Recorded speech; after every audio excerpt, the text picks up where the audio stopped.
Hello friend.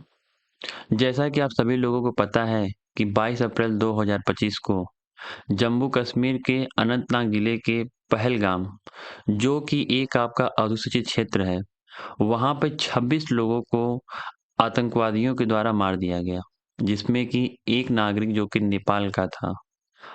इस चीज़ को मद्देनज़र रखते हुए हमारी भारत सरकार ने पाकिस्तान के खिलाफ कुछ कठोर फैसले लिए हैं, जिससे कि उनको ये समझाया जा सके कि अगर आप ऐसी हरकत करते हो, तो उसका परिणाम आपको क्या-क्या भुगतना पड़ सकता है।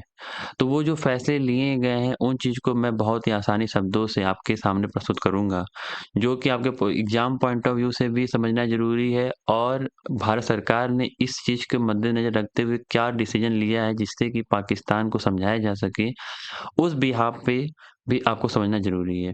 तो आइए देखते हैं हम लोग ऑन स्क्रीन पे, जैसा कि आप देख रहे हैं, कुछ चीज़ें आपकी लिखी हुई हैं और कुछ मैं आपको समझाता हूँ।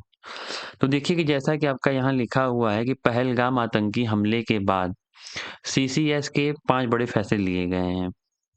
ओके, जिसमें कि आपका देखिए लिखा है कि अब भारत द्वारा पाकिस्तान के खिलाफ हाल के कड़े फैसलों का सरल विवरण, जो कि मैं आपको समझा रहा हूँ। देखिए, जिसमें कि आपका पहला है कि यहाँ लिखा गया है कि भारत सरकार ने जम्मू कश्मीर के पहलगाम में हुए आतंकी हमले के बाद पाकिस्तान के खिलाफ कई सख्त कदम उठाए हैं। इन फैसलों का मकसद सीमा पर आतंकवाद पर रोक लगाना और पाकिस्तान पर दबाव बनाना है, जिससे कि वहाँ के जिससे कि वहाँ हो सके में आ सके कि भारत के खिलाफ किसी भी तरह की कोई साजिश करना, किसी भी तरह का कोई भी आतंकवादी हमला करना या आतंकवादियों का साथ देना, ये सब ही उन लोगों के ऊपर क्या प्रभाव डाल सकता है, ये समझाने के लिए।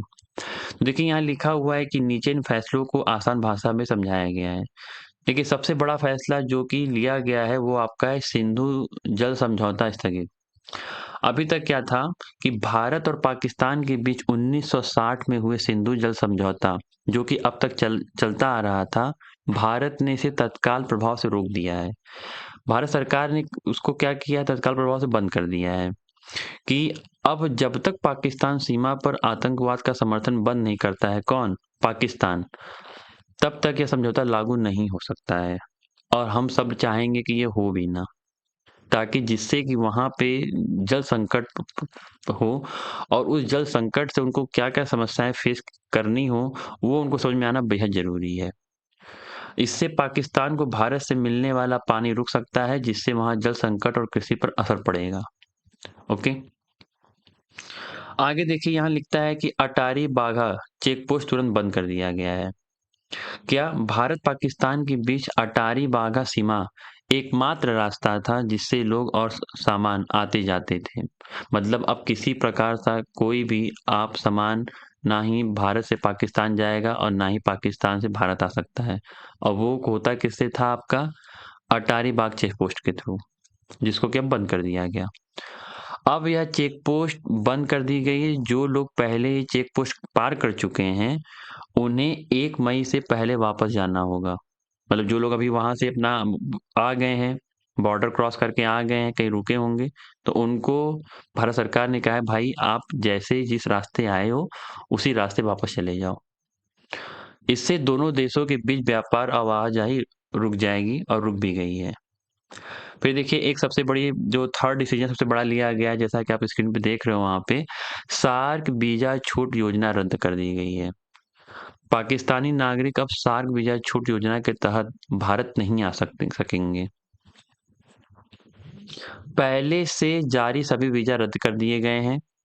जो पाकिस्तानी पहले से वीज़ा लेकर भारत में हैं, उन्हें अगले 48 घंटे में देश को छोड़ना होगा। ये आप न्यूज़ भी आपने देखा होगा कि अमित शाह जी ने एकदम साफ-साफ क्लियर किया है कि उन सभी पाकिस्तानियों को ढूँढा जाए जो कि भारत में रुके हुए हैं और उनको तत्काल प्रभाव से 48 घंटे के लिए, मतलब 48 घंटे के समय में उनको देश छोड़ने का कहा गया है। अब देखिए जो इसमें आपका फोर्थ है आपका, जिसमें कि आपको बताया गया है कि पाकिस्तानी उच्चायोग से रक्षा और सैन्य सलाहकारों की वापसी। हुआ क्या कि यहाँ के जो सलाहकार हैं वो पाकिस्तान में रुकते हैं और जो पाकिस्तान के सलाहकार होते हैं यहाँ रुकते हैं। और जब भी कभी कोई मध्यस्थता करनी होती है तो ये दोनों लोग आपस में सामने आते हैं और बात होती है। अब क्या किया गया है तो अब क्या है कि पाकिस्तानी उच्चायोग से रक्षा और सैन्य सलाहकारों की वापसी उनको बुला लिया गया है। दिल्ली स्थित पाकिस्तानी उच्च आयोग में तैनात रक्षा और सैन्य सलाहकारों को 1 हफ्ते में भारत छोड़ना होगा। वो लोग यहाँ से चले जाएंगे और इन पदों को अब खत्म मान लिया गया है। ओके। और भारत ने भी अपने रक्षा सलाहकारों को इस्लामाबाद से वापस बुलाने का फैसला किया है कि आप सब लोग यहाँ आ जाओ और जो वहाँ के सलाहकार हैं वो यहाँ चले आएँ और जो यहाँ के सलाहकार हैं वो वहाँ चले जाएँ। देखिए, फिफ्थ जो आपका पॉइंट रखा गया है वो रखा गया, उच्चायोग में कर्मचारियों की संख्या क्या कर दी गई है, घटा दी गई है, जिसमें कि भारत और पाकिस्तान के उच्चायोगों में कर्मचारियों की संख्या पहले 55 थी, मतलब 55 थी, अब उसको घटा करके 30 कर दिया गया है। और यह कटौती कब होगी, 1 मई 2025 से लागू होगी। क्लियर। देखो, इन सारे पांचों पॉइंट में जिससे कि पाकिस्तान को सबसे ज्यादा असर पड़ेगा उसमें आपका पहला पॉइंट है। और पहला पॉइंट जैसा कि आप देख रहे हो कौन सा है आपका, सिंधु जल समझौता स्थगित। ये सबसे बड़ा मेजर फैक्ट डालेगा, उन लोगों को समझ में आ जाएगा कि पाकिस्तान के जो है कि भारत की तरफ जो आंख उनका दिखाना है, जो लोग आंख तरेरते हैं, हम लोग ये समझते हैं कि चलिए ठीक है, पाकिस्तान है, पड़ोसी है अपना, एक पड़ोसी और पड़ोसी की मदद नहीं करेगा तो कौन करेगा। लेकिन ये लोग ऐसे हैं कि ना ही कुछ बात को समझते हैं, ना कि कभी भी ये समझ पाते हैं या ना समझने की कोशिश करते हैं कि अगर इस तरह की किसी प्रकार की हम लोग कोई घटना कर रहे हैं, तो पाकिस्तान के चंद लोगों के द्वारा ये सब रचना रची जाती है। लेकिन उसका असर, जैसे यहाँ के मासूम लोगों को मार दिया गया, उन लोगों का क्या कसूर था? वो लोग वहाँ पे किस लिए गए थे? उन लोगों का उन लोगों से क्या संबंध था?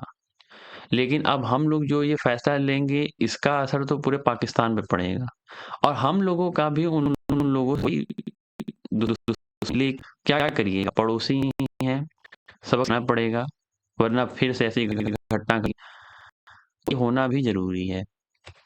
अब देखिए आगे है एक आपका अटारी बाग चेस्ट पोस्ट तुरंत बंद कर दिया गया, तो इस चीज को भी मैंने आपको बताया है। और देखो संक्षेप में मैं आपको बता दूं कि इस चीज को क्या किया गया है। तो देखो यहाँ लिखा गया है कि भारत ने आतंकवाद के खिलाफ कड़ा संदेश देने के लिए पाकिस्तान के साथ पानी, सीमा, वीजा और राजनयिक संबंधों में कई सख्त फैसले लिए हैं। उनका मतलब इनका असर दोनों देशों के बीच व्यापार, आवाजाही और कूटनीतिक रिश्तों पर पड़ेगा।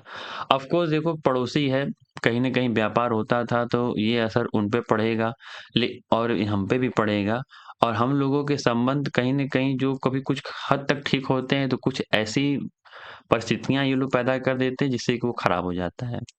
ख़ैर क्या करेंगे, सबक तो सिखाना है और इन लोगों को ऐसा सबक सिखाना है कि ये लोग आगे अगर किसी प्रकार की कोई घटना करते हैं, तो इनको ये समझ में आना चाहिए कि इससे हमारे देश की जनता पर भी क्या प्रभाव पड़ेगा। मैं भारत सरकार के इस फैसले से पूरी तरीके से सहमत हूँ। यहाँ तक कि मैं ये चाहूँगा कि उनको ये कड़ा संदेश दिया जाए कि जिससे वो लोग इस बात को समझ सकें कि भारत हमारा पड़ोसी भी है और भारत उनके सहयोग को जो कभी आपदा पड़ती जो सहायता करता है, तो एक तरीके से वो उनका भाई भी है। लेकिन अगर ऐसी हरकतें होंगी, तो इसका अंजाम क्या हो सकता है, वो बड़े भाई होने के नाते एक छोटे भाई को समझना होगा। तो लेते हैं आपसे अलविदा, मिलते हैं नेक्स्ट वीडियो में। जय हिंद, जय भारत।